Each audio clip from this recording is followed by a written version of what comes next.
नमस्कार, मैं doctor Rahul Lodha Sindhu institute of एजुटेक की साफल्यम कक्षा में आपका स्वागत करता हूं। आज की कक्षा में हम शेमुषी पुस्तक का जननी तुल्य वत्सला ये जो पाठ है वो पढ़ने वाले हैं। यह पाठ महर्षि वेदव्यास द्वारा विरचित महाभारत ग्रंथ से उद्धृत है। इसके विषय में इसकी भूमिका इस लेसन के इस पाठ के आरंभ में दी हुई है। प्रस्तुतोऽयं पाठः महर्षि वेदव्यास विरचितस्य ऐतिहासिक ग्रंथस्य महाभारतांतर्गतस्य वन पर्व इत्यतः गृहीतः। प्रस्तुतोऽयं पाठः, यह जो प्रस्तुत पाठ है यह महर्षि वेदव्यास द्वारा विरचित ऐतिहासिक ग्रंथ महाभारत के अंतर्गत वन पर्व से लिया गया है, वन पर्व से गृहीत किया गया है। इयं कथा सर्वेषु प्राणिषु समदृष्टि भावनां प्रबोधयति, कि यह जो कथा है ये सभी प्राणियों पर समान दृष्टि की भावना को बताती है। अस्याः अभीप्सितः अर्थो अस्ति यत् समाजे विद्यमानान् दुर्बलान् प्राणिनः प्रत्यपि मातुः वात्सल्यं प्रकर्षेणैव भवति।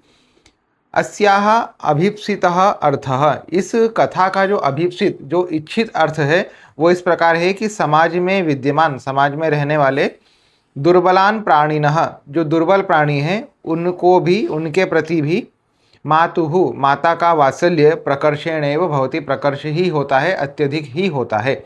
कोई भी माता अपने किसी भी छोटे बड़े या किसी भी पुत्र के प्रति वात्सल्य कमी नहीं करती है। एक माँ के जितने पुत्र होते हैं उन्हीं के उन सभी पुत्रों के ऊपर माता का समान दृष्टिभाव होता है, समान वात्सल्य होता है, समान प्रेम होता है। ये जो भावना है, यह भावना इस कथा के अंतर्गत दर्शाई गई है। कथा आरंभ करते हैं। कश्चित कृषकः बलिवर्दाभ्याम क्षेत्रकर्षणं कुर्वन् आसीत्। एक कोई किसान होता है, कृषकः अर्थात किसान, वह बलिवर्दाभ्याम, बलिवर्द कहते हैं बैल को, बैल के द्वारा बलिवर्दाभ्याम क्षेत्रकर्षणम कुर्वन् आसीत्। क्षेत्रकर्षण मतलब कि हल खींचना, कर्षण यानी होता है खींचना, तो क्षेत्रकर्षण में यानी किसानी का कार्य, किसान का कार्य जो होता है, खेती का कार्य जो होता है वो कर रहा था, खेत जोत रहा था। क्षेत्रकर्षण मतलब कि भूमि के ऊपर हल चलाना, हल का जो कर्षण होता है उसे खेती का कार्य कहते हैं। तो कश्चित कृषकः, कोई कृषक, बलिवर्दाभ्याम बैलों के द्वारा, यहाँ द्विवचन है मतलब दो बैलों के द्वारा, क्षेत्रकर्षणम खेती का कार्य कुर्वन् आसीत् कर रहा था। तयोः बलिवर्दयोः एकः शरीरेण दुर्बलः जवेन गन्तुमशक्तश्च आसीत्। तो उन दोनों जो बैलों में एक बैल जो था वो शरीरेण दुर्बलः, शरीर से दुर्बल था, जवेन अर्थात शीघ्रेण, गति से, गंतुम अशक्तः च आसीत्, और वो जल्दी जल्दी चलने में या गति से चलने में अशक्त था। अतः कृषकः तं दुर्बलं वृषभं तोदनेन नुद्यमानः अवर्तत। इसलिए वह जो किसान था वो उस दुर्बल वृषभ को, दुर्बल बैल को, तोदनेन नुद्यमानः, बार बार जो है उसको प्रेरित कर रहा था, मार रहा था आगे बढ़ने के लिए। अवर्तत, ऐसा वो उसका व्यवहार कर रहा था। सह वृषभः हलम ऊढ़वा गंतुमशक्तः क्षेत्रे पपात, और वह जो वृषभ था वो हल को ऊढ़वा यानी ले करके, उठा करके, गंतुम अशक्तः जाने के लिए असमर्थ था, इसलिए वह क्षेत्रे पपात, क्षेत्र में, खेत पर गिर गया। क्रुद्धः कृषिवलः तम उत्थापयितुं बहुवारं यत्नम् अकरोत्।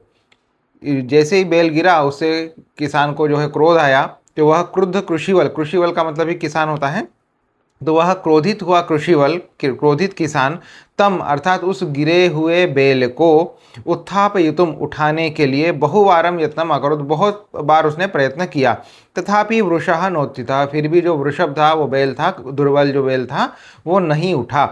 भूमौ पतिते स्वपुत्रं दृष्ट्वा सर्वधेनूनां मातुः सुरभेः नेत्राभ्याम अश्रूणि अविरासन।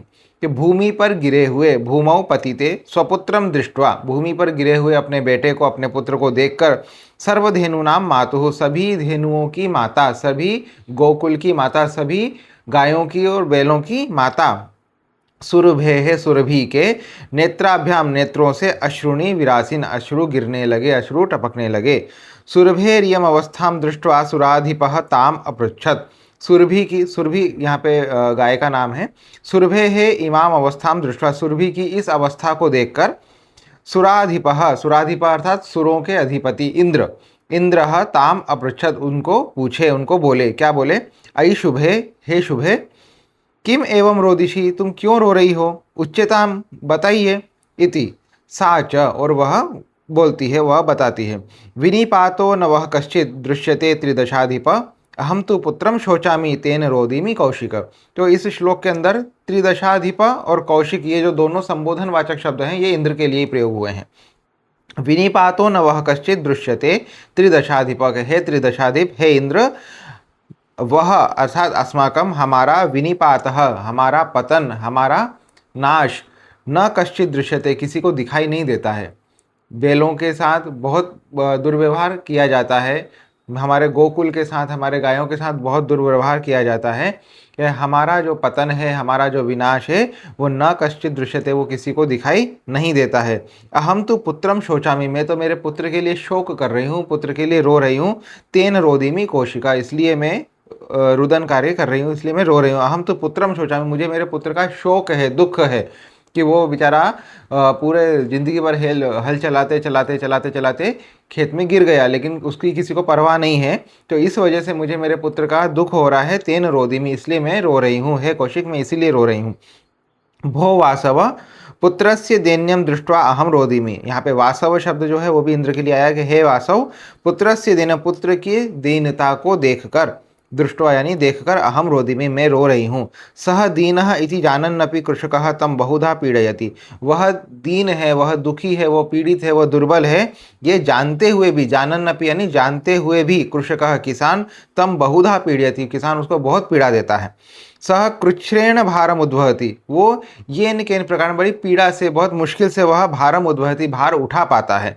इतरम एव धुरम वोढ़ुम सह न शक्नोति, बाकी लोगों के समान वो धुर को उठा नहीं सकता है। धुर यानी हल्का जो वो पार्ट होता है लंबा सा, जिसको बैल के ऊपर रखा जाता है, वो उसको नहीं उठा सकता है। एतद भवान पश्यति न, ये सब तो आप भी देखते ही हो। इति प्रत्योवाच, ऐसा वो इंद्र को बताती है। भद्रे, अब इंद्र बोल रहे, भद्रे नूनम सहस्राधिकेषु पुत्रेषु सत्सु अपि तव अस्मिन्नेव तादृशम वात्सल्यम कथम, के हे भद्रे, हे शुभे, हे सुरभि गाय के लिए बोल रहे हैं, निश्चित ही सहस्राधिकेषु पुत्रेषु, तुम्हारे तो सहस्र से भी अधिक, हजारों से भी ज़्यादा तुम्हारे पुत्र हैं, फिर भी तव अस्मिन्नेव, इसी पर, एतादृशम वात्सल्यम कथम, तुम्हारा इस एक पुत्र पे ही इतना अधिक वात्सल्य क्यों है। इति इंद्रेण पृष्ठा सुरभि, ऐसा इंद्र के पूछने पर सुरभि प्रत्यवोचत, ऐसा पूछ करके, ऐसा पूछने पर सुरभि उनको बताती है, प्रत्युत्तर देती है। यदि पुत्र सहस्रम में सर्वत्र सममेव में, दिनस्य तु सतः शक्र पुत्रस्यभ्यधिका कृपा, कि यदि पुत्र सहस्र में, मेरे भले ही जो है हजारों पुत्र होंगे, सर्वत्र सममेव में, लेकिन वो सभी मेरे लिए समान ही हैं, उनमें किसी के ऊपर अधिक कृपा या कम कृपा, अधिक प्रेम या कम प्रेम नहीं करती हूँ, सभी के ऊपर मेरी समान दृष्टि होती है। दीनस्य तु सतः शक्र, के हे शक्र, हे इंद्र, जो दीन होता है, दुर्बल होता है, पुत्रस्य अभ्यधिका कृपा, उसके ऊपर माता की अधिक कृपा होना स्वाभाविक है। इसमें कोई अतिशयोक्ति नहीं, इसमें कोई आश्चर्य नहीं है कि अगर मान लीजिए मेरे हजारों पुत्र हैं, तो उनमें से जो दीन होगा, जो दुर्बल होगा, उसके ऊपर में किसी भी माता का एक प्रेम, अत्यधिक प्रेम होना स्वाभाविक है। बहुनि अपत्यानि में संति इति सत्यम, कि मेरे बहुत सारे अपत्य हैं, बहुत सारे पुत्र हैं, बहुत संततियां हैं, ये सत्य है। तथापि अहम एतस्मिन् पुत्रे विशिष्य आत्मवेदनाम अनुभवामि, फिर भी मैं इस पुत्र पर एक विशेष प्रकार की आत्मवेदना का अनुभव करती हूँ, मैं अधिक पीड़ा का अनुभव करती हूँ। यतो ही, क्योंकि अयम अन्येभ्यः दुर्बलः, कि ये बाकी की अपेक्षा जो है दुर्बल है, कमज़ोर है। सर्वेषु अपत्येषु जननी तुल्य वत्सला, सभी अपत्यों पर जननी जो है, माता जो है, वो तुल्य वत्सला होती है, समान वात्सल्य रखने वाली होती है। तुल्य वत्सला एवं, निश्चय ही तो समान वात्सल्य रखने वाली होती है। तथापि दुर्बले सुते मातुः अभ्यधिका कृपा सहजैव, फिर भी जो दुर्बल सुत होता है, दुर्बल जो पुत्र होता है, मातुः, उस पर, मातुः माता की, अभ्यधिका कृपा सहजा एव, अधिक कृपा होना ये सहज है, यह सामान्य बात है।